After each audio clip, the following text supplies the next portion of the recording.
Pada hari ini saya akan memberi firman dengan judul kehidupan yang menikmati berkat yang telah ditentukan.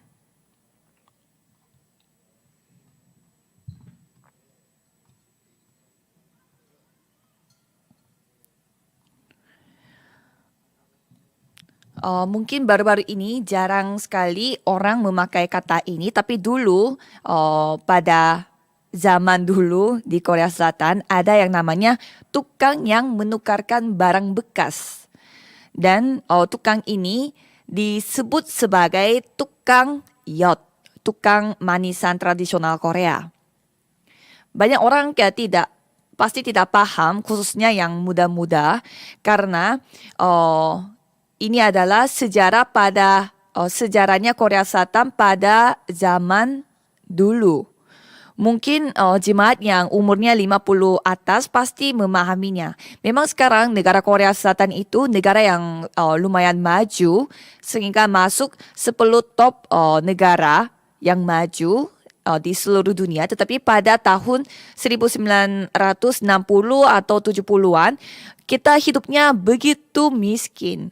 Tidak ada rumah tangga yang hidupnya berlimpah. Jadi saya juga masih mengingat pada saat saya masih SD, saya melihat teman saya itu, dia memiliki pembantu.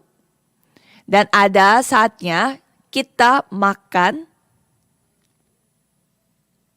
dan saatnya kita makan siang, dan pada saat makan siang kita semua bawa makanan dari rumah. Jadi pada saat kita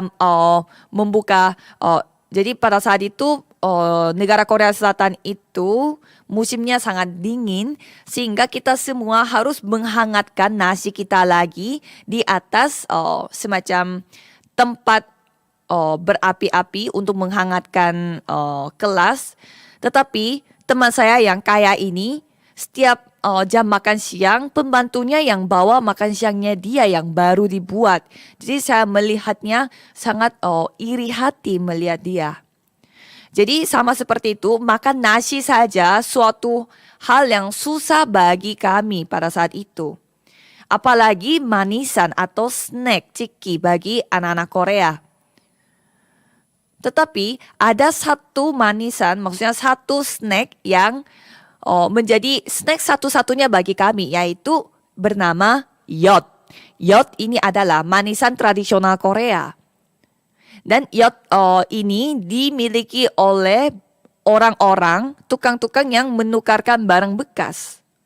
Jadi caranya mereka menjual yot ini adalah tukang menukarkan barang bekas ini, mereka mengelilingi daerah untuk mengambil barang-barang bekas seperti botol bekas atau panci bekas. Dan kalau kita memberi botol bekas dan panci bekas itu kepada tukangnya, tukang itu yang mengambil barang-barang bekas itu dan dia yang langsung potong manisan tradisional Korea itu, karena yot itu panjang sekali, sehingga pada saat mereka membagikan yot itu, mereka potong dari yang manisan yang bentuknya panjang. Jadi mereka potongnya dengan gunting sehingga kita mendapatkan manisan yot itu banyak atau tidaknya, maksudnya panjang atau pendeknya itu suka-sukanya tukang itu. Jadi kalau misalnya tukangnya lagi dalam kondisi yang lagi senang, dia akan kasih yot yang banyak. Tapi kalau dia lagi jengkel atau gimana, dia akan memotong yotnya itu sangat pendek. Jadi saya juga pada saat masih kecil mau mendapatkan yot itu, manisan yot ini, sehingga saya juga mencari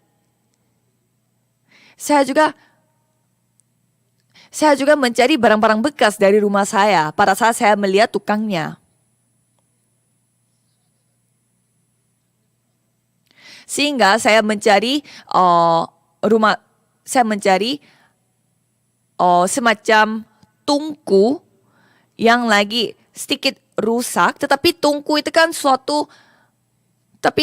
kan kelihatannya kayak keras sekali. Tungkunya itu kan keras sekali, tetapi saya begitu semangat untuk mendapatkan yacht sehingga saya berhasil untuk membawa tungku itu kepada tukangnya. Jadi saya berhasil mendapatkan manisan yacht itu. Sehingga ada peribahasa Korea yang bilang suka-sukanya tukang ini. Jadi suka-sukanya tukang yacht. Jadi itu menjelaskan sebuah peristiwa di mana apapun yang kita lakukan itu tidak bisa dipengaruhi oleh apapun karena suka-sukanya dia.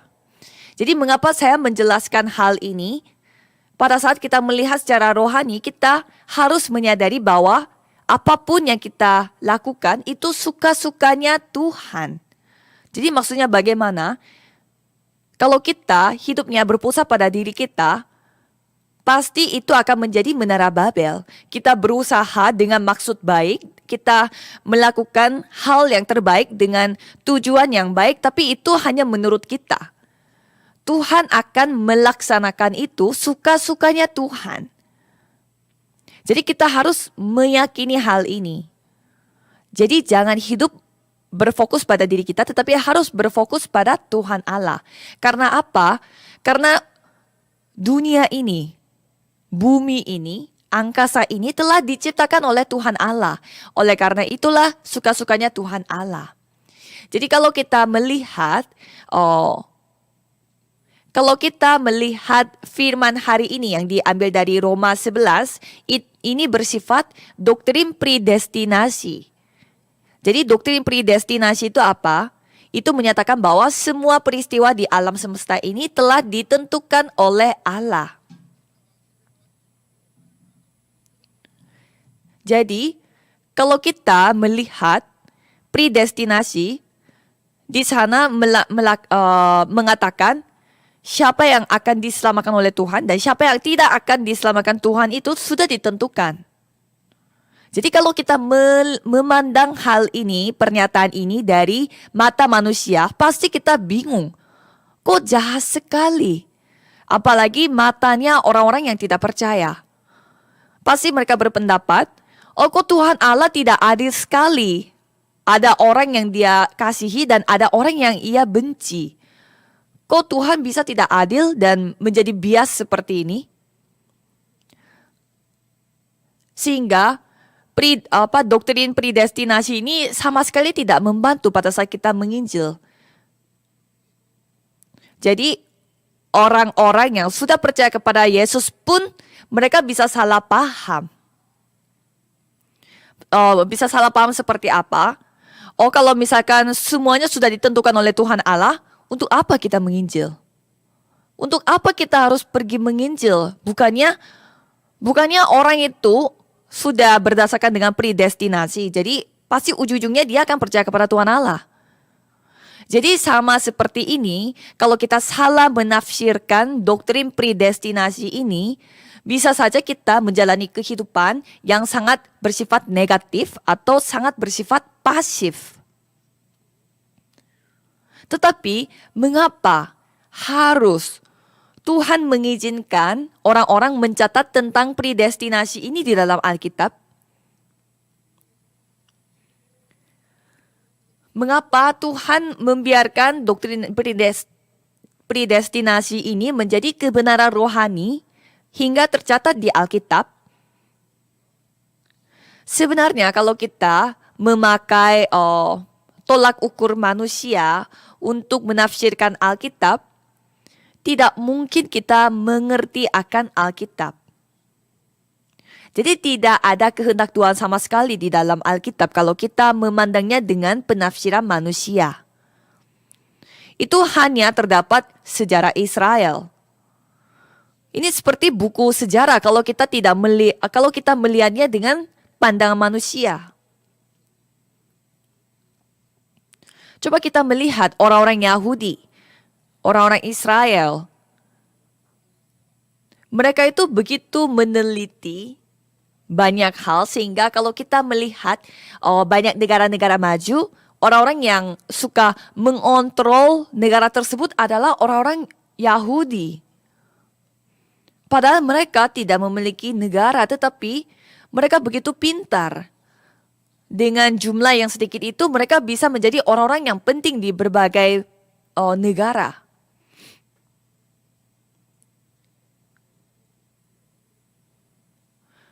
Jadi cobalah kita melihat dunia ini.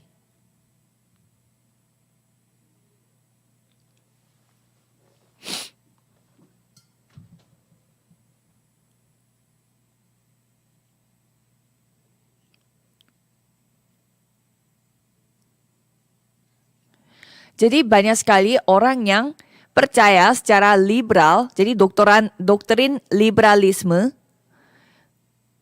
mereka mengatakan bahwa kita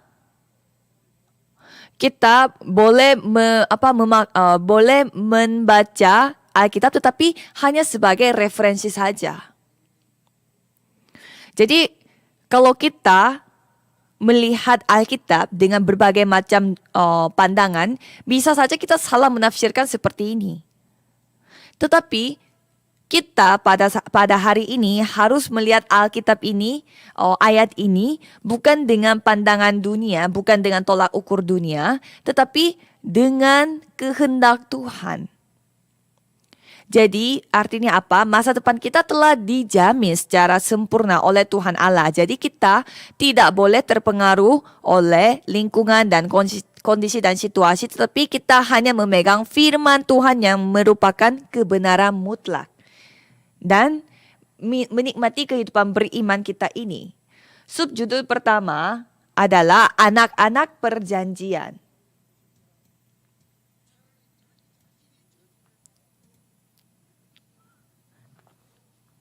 Kalau kita melihat firman pada minggu lalu, Rasul Paulus begitu semangat untuk menyampaikan Injil ini kepada orang-orang sebangsanya dia.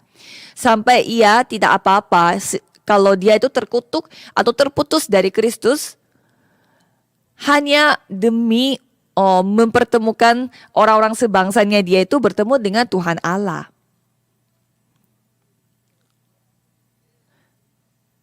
Jadi pada saat itu begitu banyak sekali rasul orang asing telah dipilih oleh Tuhan Allah dan menyaksikan Kristus Yesus dan juga kebangkitan Yesus kepada orang lain. Sehingga banyak sekali orang kembali kepada Tuhan Allah melalui rasul orang asing. Tetapi malah rakyat Israel di mana sebangsa dengan Rasul Paulus, mereka tidak mau menerima Injil. Kalau begitu,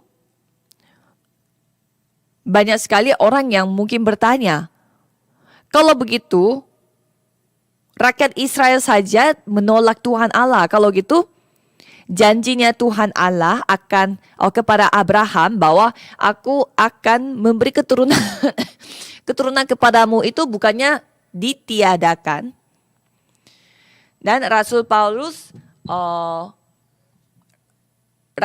telah menemukan jawaban atas hal ini. Di ayat 6 sampai 7 mengatakan bahwa akan tetapi firman Allah tidak mungkin gagal sebab tidak semua orang berasal dari Israel adalah orang Israel dan juga tidak semua yang terhitung keturunan Abraham adalah anak Abraham, tetapi yang berasal dari Ishak yang akan disebut keturunanmu.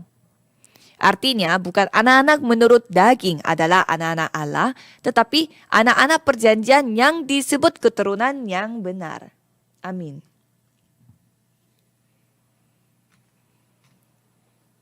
Jadi maksudnya bagaimana?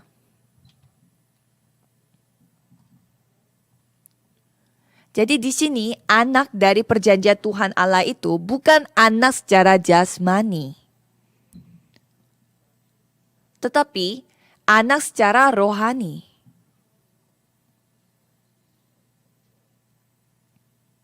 Tetapi banyak sekali orang-orang mereka salah menafsirkannya. Jadi Rasul Paulus menegaskan bahwa anak ini bisa menjadi siapa saja. Jadi Rasul Paulus memberi contoh dengan Yakub dan Esau.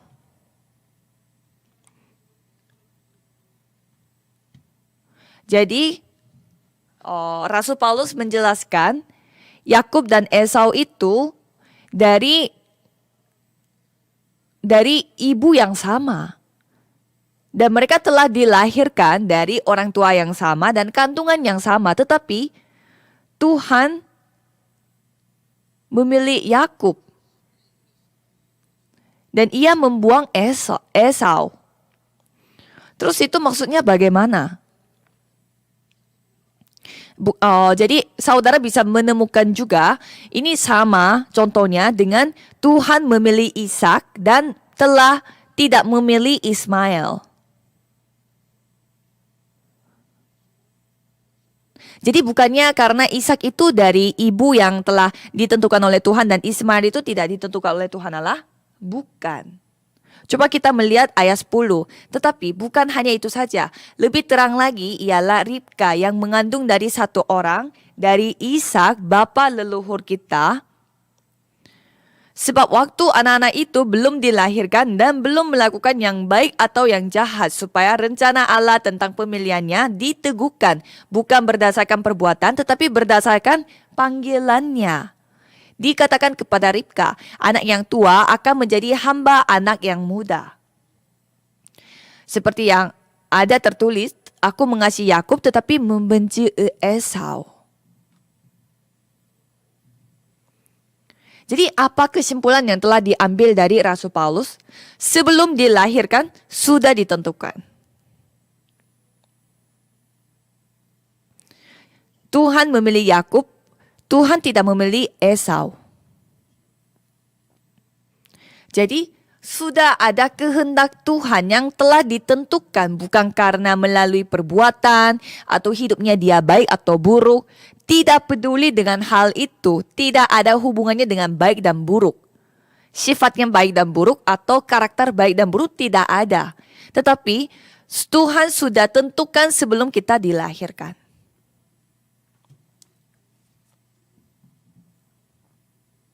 Jadi sebelum perbuatan kita, Tuhan telah memilih kita. Tuhan sudah memilih kita.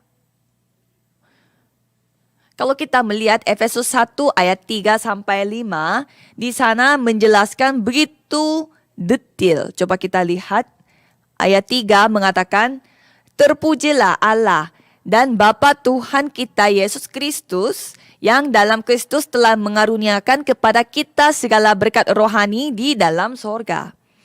Sebab di dalam Dia Allah telah memilih kita sebelum dunia dijadikan supaya kita kudus dan tak bercacat di hadapannya. Dalam kasih Ia telah menentukan kita dari semula oleh Yesus Kristus untuk menjadi anak-anaknya sesuai dengan kerelaan kehendak-Nya. Amin. Jadi maksudnya bagaimana? Kita telah dipilih, maksudnya kita telah dikeluarkan dari semua masalah kutukan dan juga neraka, tetapi telah dikeluarkan dari sana dan dipindahkan kembali ke kehidupan Yesus Kristus. Seharusnya kita berada di dalam kemurkaan, nasib, takdir. Itu pun sudah ditentukan dari sebelumnya. Oleh karena itu Tuhan menentukan, memilih kita, dan sudah membuat rencananya sebelum dunia ini diciptakan. Jadi Rasul Paulus juga sama. Apakah Rasul Paulus memilih untuk percaya kepada Tuhan Allah? Bukan. Rasul Paulus ini tadinya Saulus, di mana ia menganiaya orang-orang yang tidak percaya, tetapi Tuhan yang mendatangi Rasul Paulus. Jadi penganiayaan yang dilakukan oleh Saulus pun telah direncanakan oleh Tuhan Yesus. Jadi saudara tidak boleh lupa bahwa betapa besarnya dan betapa uniknya saudara yang telah dipilih oleh Tuhan Allah sendiri. Tetapi banyak sekali orang hidupnya dalam ketidakyakinan. Apakah aku sudah dipercaya atau tidak? Apakah aku sudah menjadi anak Tuhan atau tidak? Ya, orang tua saya pergi ke gereja, makanya saya ikut-ikut orang tua saya. Tetapi saudara harus mencoba mengecek diri saudara kembali. Jadi kita bisa mengeceknya apakah dia memiliki keyakinan atau tidaknya itu pada saat kita membahas tentang predestinasi ini, doktrin predestinasi. Karena pada saat kita mendengar tentang doktrin predestinasi ini, banyak sekali orang, kebanyakan mereka terharu. Aku yang begitu banyak dosanya, aku yang memiliki begitu banyak kekurangan, tetapi dengan anugerah Tuhan, aku telah dipilih oleh Tuhan sebagai anak Tuhan. Sehingga tidak ada pilihan lagi untuk mengucap syukur dan memuliakan nama Tuhan.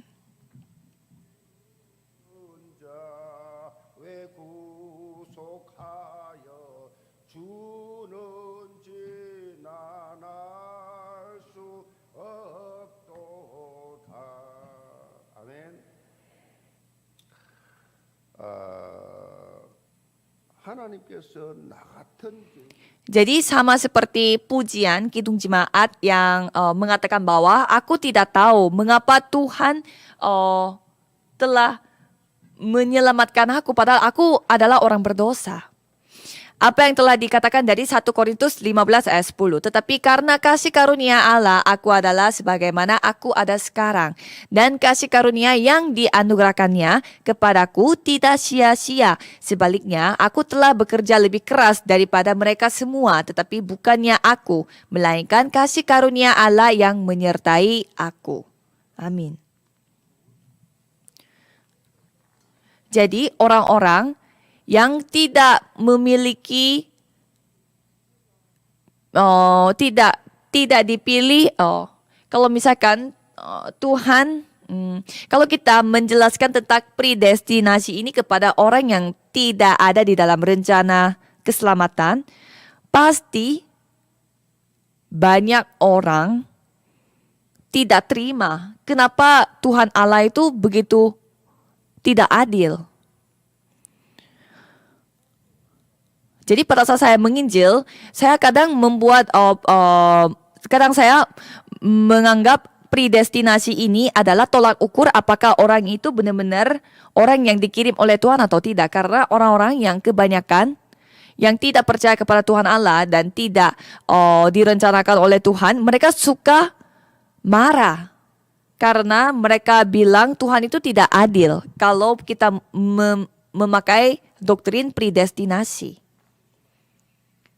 Jadi saya berharap saudara anggota jemaat Yewon malah bersyukur, berlimpah dengan rasa bersyukur. Jadi coba saudara mengakui pada saat ini, aku adalah anak Tuhan yang telah dipilih oleh Tuhan Allah. Jangan pernah saudara ragu. Jangan pernah saudara bingung. Jangan mencari alasan untuk tidak yakin. Karena Tuhan telah memilih saudara. Jadi saya berharap, saya memberkati saudara supaya saudara bisa maju ke depan terus sebagai orang yang dipilih oleh Tuhan Allah. Subjudul kedua adalah kesadaran sebagai orang yang tersisa. Mari kita baca Roma 9 ayat 14. Jika demikian, apakah yang hendak kita katakan? Apakah Allah tidak adil? Mustahil. Jadi Rasul Paulus juga pasti sudah tahu bahwa banyak orang yang bilang Tuhan itu tidak adil kalau membaca Roma pasal 11 ini. Tetapi apakah bagi Tuhan Allah? Apakah adakah tidak adil bagi Tuhan Allah?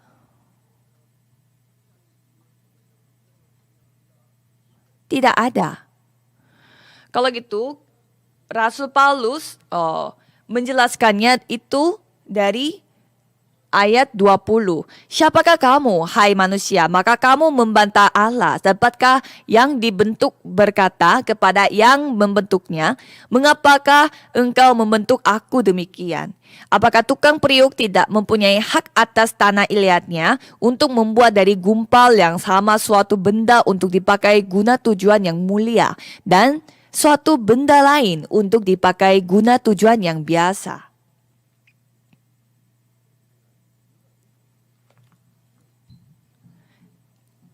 Jadi telah apa yang dikatakan oleh Rasul Paulus, apakah kita bisa membantah Tuhan Allah?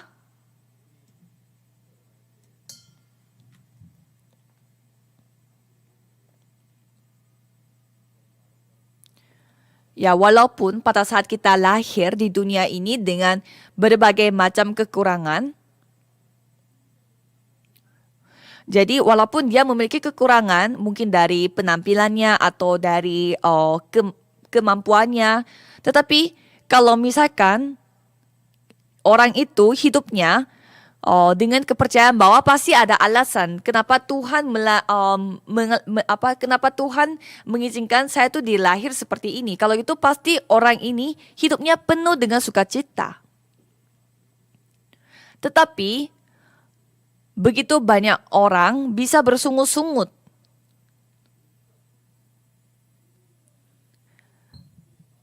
Jadi cobalah kita melihat apa yang telah dikasih perumpamaan oleh Rasul Paulus. Bahwa kalau kita melihat di ayat 21 kan ada tukang periuk.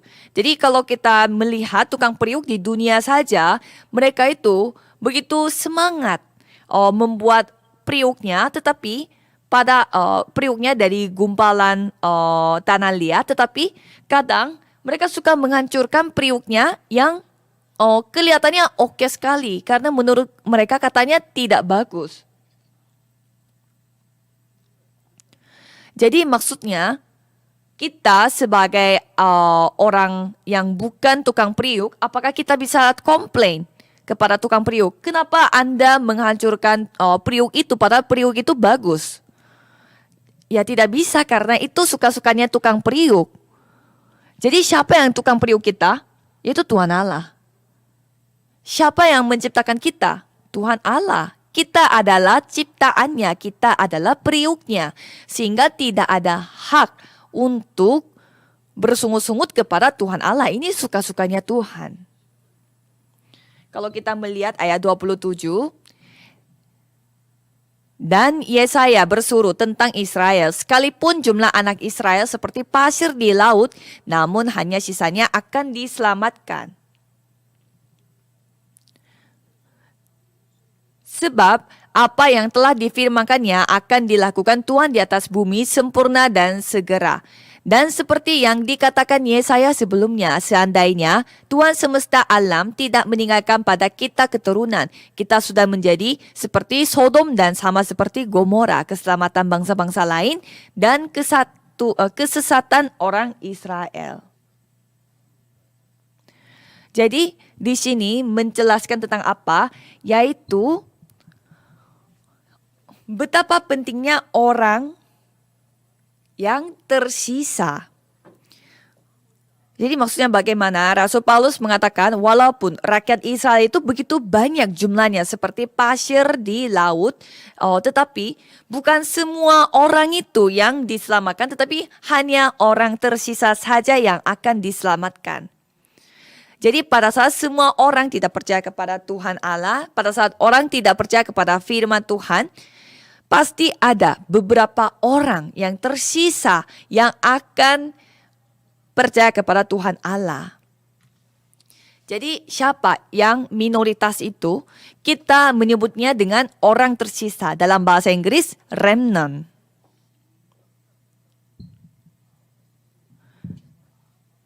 Jadi banyak sekali orang-orang hidup di dalam ketidakpercayaan, tetapi masih ada minoritas, yaitu orang-orang tersisa yang percaya kepada firman Tuhan Allah. Kalau kita melihat 1 Raja-Raja pasal 19, di sana Elia hidup sebagai seorang nabi. Dan pada saat itu rakyat Israel pada hidup kembali kepada hidup menyembah berhala, padahal ada Nabi Elia. Dan pada zaman seperti itu, Nabi Elia dia begitu bersusah hatinya karena ia merasa dirinya saja yang tersisa. Tidak ada orang lain yang percaya kepada Tuhan Allah. Rasanya dia sendiri saja yang percaya kepada Tuhan Allah. Tetapi apa yang telah dikatakan oleh Tuhan Allah, aku masih meninggalkan 7.000 orang bagimu yang tidak pernah sujud menyembah Baal. Jadi orang-orang tersebut, maksudnya 7.000 orang tersebut dikatakan orang-orang tersisa. Jadi ada dua maksud yang besar tercatat dalam hal ini. Maksudnya maksud pertama adalah orang-orang tersisa, artinya anak-anak Tuhan yang telah diselamatkan. Dan maksud yang kedua adalah kita oleh karena itu akan menjadi murid yang akan terus dipakai oleh Tuhan Allah. Jadi kalau kita melihat Alkitab, apapun Tuhan Allah yang berkarya, pasti Tuhan berkaryanya melalui orang-orang yang tersisa, orang-orang yang percaya, orang-orang minoritas. Mungkin orang lain melihat kita itu begitu tidak keren, tidak bagus. Maksudnya orang lain menganggap kita itu sepele, tetapi kita memegang perjanjian. Jadi saya sebagai pendeta, pastilah saya belajar sejarah dunia. Jadi bukan hanya saya, tetapi begitu banyak pendeta di sekolah teologi, kita harus belajar sejarah dunia. Dan saya juga sering sekali untuk pergi ke luar negeri untuk menyampaikan Injil ini. Pergi ke Amerika, pergi ke Eropa. Tetapi padahal dulunya negara maju itu adalah negara yang berpusat negara yang menjadi pusatnya untuk melakukan pelayanan, tetapi sekarang beda. Mereka menyembah berhala. Setiap pagi mereka mencium kakinya sebuah patung. Jadi orang-orang semua pada kembali ke menyembah berhala. Apakah menurut saudara kita melakukan gerakan orang tersisa, gerakan remnant, gerakan 5.000 suku bangsa dan 237 negara itu bukan hanya karena kita mau membuat marketing, apakah hanya untuk branding? Bukan, ini soal hidup dan mati. Kita adalah orang-orang yang tersisa, yang memegang Injil ini. Oleh karena itu kita harus menyampaikan Injil ini kepada orang yang tidak mengenal Injil ini. Maka kita harus menjadi orang tersisa yang mengalami bagaimana Tuhan menggenapi firman-Nya, dan kita akan menyisakan diri kita pada dunia ini karena kita masih ada tugas, yaitu menerangkan terang Tuhan Allah ini kepada orang-orang lain. Dan kita harus membuat orang yang tersisa lagi. Karena setelah kita mati dan setelah kita pergi ke sorga, harus masih ada orang tersisa lagi di dunia ini untuk mendatangkan semua bangsa. Jadi untuk itu kita telah dipilih oleh Tuhan dan telah berada di tempat ini, di dunia ini. Jadi melalui diri kita, melalui kehidupan kita, Tuhan ingin menyelamatkan orang lain. Jadi kita hidup yang telah ditentukan oleh Tuhan Allah. Jadi semua orang-orang, maksudnya anggota jemaat di dalam gereja Yewon, khususnya yang telah memiliki jabatan yang berhubungan dengan misi penginjilan, saudara harus 24 jam fokus pada firman Tuhan dan membuat karya Tuhan Allah. Dan saudara harus menjadi berkat-Nya. Saudara harus menjadi jalur untuk membagikan Injil ini kepada orang lain. Janganlah saudara merasa cukup dengan hidup orang yang percaya seperti begini. Karena saudara harus menikmati berkat terbaik, yaitu berkat penginjilan. Dan khususnya pada bulan Mei ini, bulan yang fokus pada penginjilan misi. Jadi karena pandemi COVID-19 sekarang juga sudah tidak ada mengontrol jumlah orang berkumpul, maka kita akan mengadakan konferensi penginjilan misi khususnya gereja Yewon kita. Jadi dari pusat kita, dari headquarter kita juga mengadakan konferensi penginjilan misi dan gereja kita pun mengadakan konferensi misi. Oleh karena itu kita akan hidup mengikuti tema pada tahun ini yaitu 70 murid, 70 wilayah, 70 suku dan 70 bangsa. Jadi jangan fokus pada 70 ini tetapi harus fokus pada 4 kata yang ada di belakangnya 70 yaitu murid, wilayah, suku, bangsa. Jadi maksudnya apa? Saudara telah menjadi murid Kristus yang mutlak. Oleh karena itu saudara akan dipakai untuk membangun para murid, untuk membangun wilayah, untuk membangun sebuah suku dan untuk membangun sebuah bangsa. Membangunnya dengan apa? Membangunnya dengan menginjil.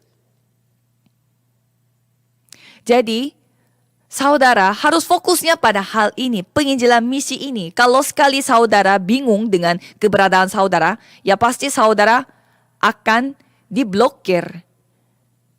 Saudara akan diblokir dari pelayanan. Dan oleh siapa? Bukan oleh manusia, tetapi oleh setan. Jadi saudara harus menyatukan hatinya hanya pada penginjilan misi. Jangan menduakan hati. Pelayanan dan dunia. Jadi saya memberkati saudara sekalian supaya saudara bisa berbentuk satu dan oneness kesatuan supaya saudara bisa menyaksikan penggenapan firman Tuhan. Kesimpulannya adalah ada sebuah artikel yang menggambarkan gereja pada saat ini. Artikel itu mengatakan pada saat ini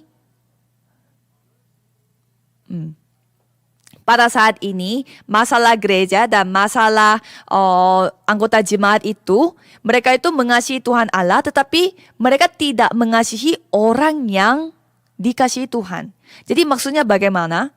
Mereka anggota jemaat begitu sering mengatakan mereka itu mengasihi Tuhan Allah tetapi mereka tidak menyampaikan kasih ini kepada jiwa-jiwa lain. Mereka hanya fokus pada kehidupan beriman pada diri mereka. Jadi mereka mau hidup beriman tetapi mereka tidak mau menyampaikan Injil ini, kasih Tuhan ini kepada orang lain. Mereka tidak peduli. Jadi maksudnya bagaimana? Saudara telah dipilih oleh Tuhan Allah sebelum dunia ini diciptakan. Dan saudara telah dijadikan sebagai anak Tuhan. Dan ada alasannya mengapa Tuhan memberi misi, tugas kepada saudara sebagai anak Tuhan. Jadi ada orang lain di sekitar kita yang tidak percaya, tetapi Tuhan sudah tentukan bahwa mereka akan percaya kepada Tuhan Allah. Jadi tugas kita itu apa? Untuk menyelamatkan mereka. Saudara pernah pasti melakukan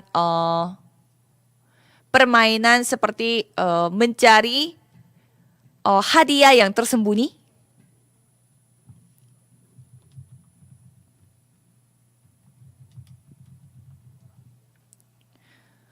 Jadi pada saat kita bertemu dengan orang lain, pada saat kita bertemu dengan orang baru, anggaplah itu kita akan mencari siapa jiwa-jiwa yang telah ditentukan oleh Tuhan Allah. Ini seperti kita mencari harta karun gitu. Jadi saudara jangan memaksa untuk menginjil, tetapi saudara selalu berdoa untuk orang-orang sekitar saudara dan coba lemparkan Injil ini kepada orang itu. Kalau memang orang itu sudah orang yang ditentukan oleh Tuhan Allah, begitu gampang ia mengerti akan firman yang kita sampaikan dan ia akan kembali kepada Tuhan Allah. Jadi jangan saudara berpikir penginjilan itu saudara yang lakukan, tetapi itu Roh Kudus yang melakukannya. Jadi saudara hanya fokus pada firman Tuhan, bersyukur 24 jam dan berdoa untuk orang-orang sekitar. Kalau gitu Tuhan akan mengirimkan jiwa-jiwa yang perlu disampaikan firman-Nya. Dan saudara akan menjadi tokoh utama yang menjadi alat Tuhan untuk penggenapan firman Tuhan. Mari kita berdoa. Tuhan Allah, terima kasih karena Tuhan telah memberi berkat kepada kami yang telah ditentukan oleh Tuhan sebelum dunia ini diciptakan, dan berkat tersebut kami percaya bahwa berkat yang telah ditentukan oleh Tuhan Allah. Oleh karena itu tolong jagalah hati kami dan pikiran kami supaya kami tidak mengikuti manusia tetapi hanya mengikuti penggenapan firman Tuhan. Dalam nama Tuhan Yesus Kristus kami berdoa. Amin.